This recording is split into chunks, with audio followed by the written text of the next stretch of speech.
In this video, John, who's doing everything right to get funding for his business project but still doesn't have the funding, is going to find out what his final next steps are. And watching him is going to help you figure out your next steps. So in this video, I'm going to go over step 6 and 7. And before you do your step 6 and 7, I want you to watch how all 3 people do it. And it's important for you to see how deep you're going to go. So in this video, I'm only going to show you John. The next video will be Chantal, and the video after that will be Marisol. And if you watch each video, you will know how to build your vision map, which are basically these worksheets. I took a big, huge vision map and I broke it down into worksheets and steps so that it's easier for you to do at home instead of with me in person. And then you're going to get a big aha moment about when your success is going to come into your life. So please, it's really going to help you if you make sure if you watch every single video, because all these people are going to be very different from one another, and you're going to be exceptionally unique as well. All right, so let's look at John go through his step 6. Now, in step 6, you still want your reward, even though your reward has changed. And so step 6 is, how has your reward changed? Okay, so you're going to go back to your step 5. You're going to see, okay, what did I never do before?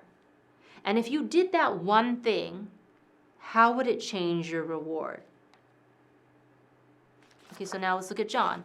John still wants millions of dollars to fund his project. But John isn't ready for millions of dollars to fund his project. He's been sitting on the sidelines for 9.5 years for a reason. He's going to make the same mistake he did last time he had millions of dollars to fund a project. John's next step is to start listening to his soul rather than his broken ego who wants to take the same path there, the known path. John is taking an unknown path now. Now for John, his soul's not saying we want millions of dollars right now to start cranking away on this project. That's not what his soul is saying. His soul is saying, I'm hurt. I never really recovered from the last time we were millionaires. And his soul is saying, John, you think that if God gives us this money, you're going to be redeemed or forgiven for what happened last time? And we can't erase our past, John. We can't just wash it away. You're trying to use this project and this money as a do-over because you regret what happened last time. You regret what happened to our family. John's reward isn't millions of dollars in funding. It's redemption. What I'm trying to tell you is this. John isn't ready to start slaving away founding another tech startup. His soul hasn't recovered yet. What John is ready for is the beauty of beginning to redeem his life. John didn't get a medal on step 5 because he was trying to enter into the wrong race. John, write this down on your worksheet. John is going to say, he's going to say back to me, oh, the tech startup will redeem me. I know exactly what he's thinking. And I'm telling to you, John, that the money is not going to redeem you. Success is not going to redeem you. And even God cannot redeem you. Your redemption has to come from yourself because God has already redeemed you. But you can't accept that because you want so badly to erase your past, to take it back, to have it not ever have happened. You're looking at the past saying, redeem the past. You want to take the millions of dollars and use it as a band-aid to fix what happened in the past. And you're not living in the present moment. You don't want to take those millions of dollars and use it to build the future. You want to take the millions of dollars and use it to rebuild the past. As romantic as that is, John, you're not here in this present moment, being someone who is a serial entrepreneur with a track record of building companies. You're in the past, being someone who's willing to repeat your mistakes. So what's John's next steps? John's next step is to redeem his life. Okay, but what does redeeming himself mean? He's already tried to write letters to his family and apologize, but they won't talk to him. Redemption means to cash in, to give what could have, would have been, the potential and the promise, and just redeem it for whatever its current cash value is.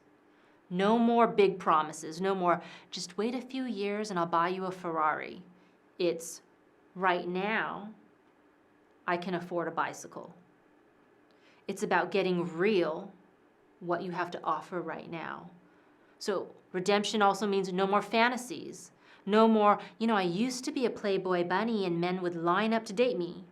It's right now, I'm a 50-year-old single librarian who lives in a one-bedroom apartment. Even if you used to be hot or you could still be hot, what are you right now? And John is always trying to give his family hope. That way they don't have to look at the reality of what really happened. His success destroyed a family. So let's look at what John eventually writes for his next step. What I need is not a second chance to be a hotshot CEO. I need a first chance to be what I've never been before, a human being, a dad, friend to my mate, not just a partner or a provider or sexual partner, even a trophy date to make her look good or make me look good. No more trophies. I've always been a trophy. And that's what I wanted. I wanted another chance to be a shinier, bigger, richer trophy. God's giving me a chance to be something I've never been before in my entire life. I can't even define it because I've never not been a CEO.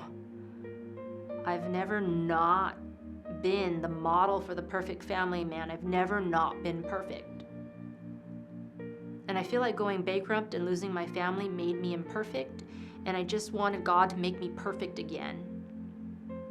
He showed me that during the whole 9.5 years, I wasn't perfect. Neither is He. He wanted to stay imperfect right along with me.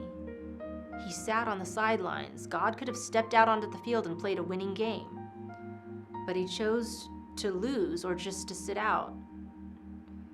He actually disqualified Himself so He could be on the bench with me. I keep telling myself God wants me to build this company, but actually God wanted me to sit on the sidelines with Him.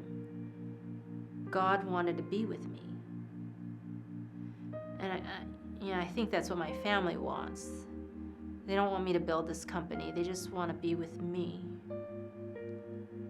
Maybe I should stop telling them that Dad's going to be a big shot CEO one day. Again, soon. Because that's just going to be like a recurring nightmare. Maybe I should tell them, I know they're sitting this one out, and I'm sitting it out too. Maybe we could sit together sometime.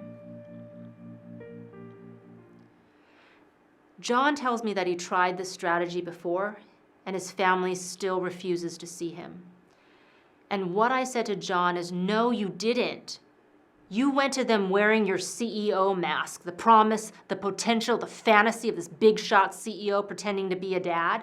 And I'm saying, drop the mask, just be a dad. Do you know why you're not ready to do this? because you didn't want the real God. You wanted the Almighty, the King, the omnipotent ruler sitting on a throne surrounded by seraphim. This intimidating, superior figure who you bow down to and then showers you with accolades and millions of dollars to build this big company. And for 9.5 years, God was showing you his real self. He's a friend, and he sits with you on the sidelines. And he chooses not to win the big game. He chooses to be with you. Your kids don't want an almighty king for a dad, a millionaire CEO, because they already had that dad, and that dad ruined their lives. That's not a real dad. That's an imaginary dad that actors play in movies. The reality is that that dad hurt them. A powerful dad is not a loving dad. Redemption means the current value of something. Your current value to your family is not a millionaire CEO. Your current value to your family is you.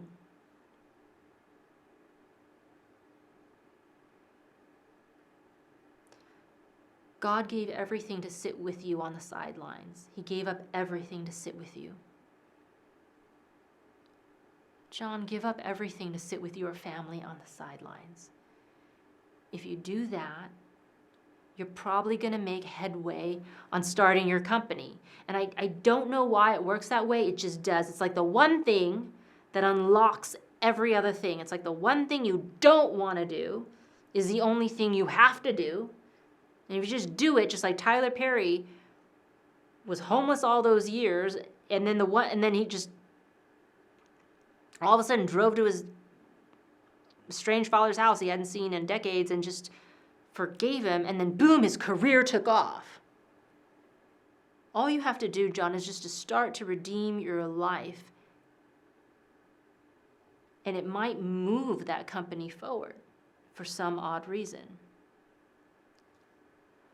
Okay, so for you, if you're watching this video, before you complete that final 2 steps on your worksheets, please watch the next video because we want to see how Chantel gets her big aha moment about losing weight.